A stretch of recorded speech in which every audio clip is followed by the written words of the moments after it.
Each day Goliath would taunt and mock the children of Israel, putting fear into their heart even before battle. Many years ago, two armies faced each other across a valley in Israel.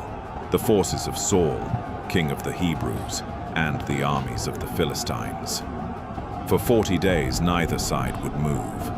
Neither spoke a word to each other, fearing who would make the first move. Each side of the armies spent night and day preparing for the day of confrontation.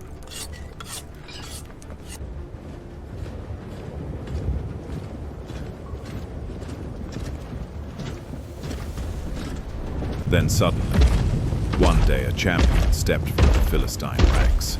A giant of a man nearly 10 feet tall, clad in bronze armor. His name was Goliath. He was the most feared and reputable of the Philistine army. Each day Goliath would taunt and mock the children of Israel, putting fear into their heart even before battle. "Choose a man," he roared, "and let him fight me.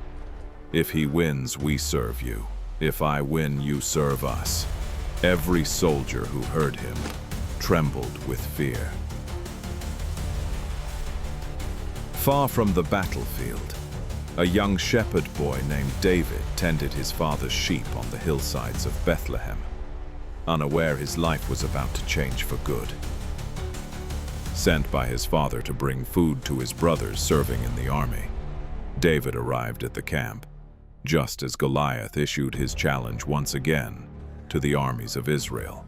Hearing all the blasphemous words that proceeded out of the mouth of the Philistine, David was enraged, while the soldiers around him spoke only of fear. David asked a simple question: "Who is this Philistine that he defies the armies of the living God?"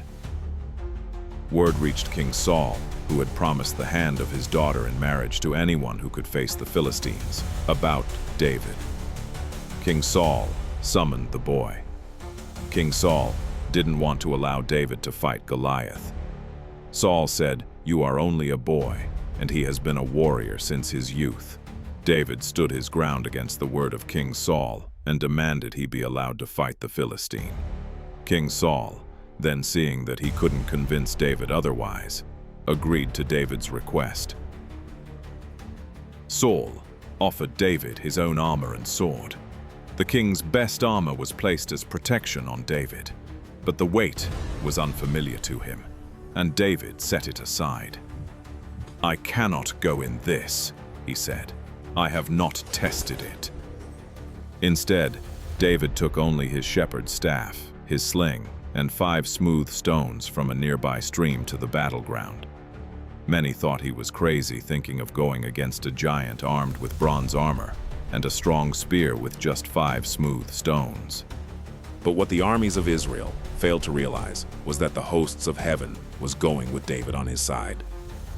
As Goliath advanced, mocking the boy sent to face him, David walked forward, not with armor, but with faith. Charging against each other, David reached into his bag, placed a stone in his sling, and let it fly. It struck the giant in the forehead, and Goliath fell. Just like that, the mighty Philistine warrior was brought down. The Philistine army fled at the sight of this, and the story of the shepherd boy who felled a giant has been told for 3,000 years since.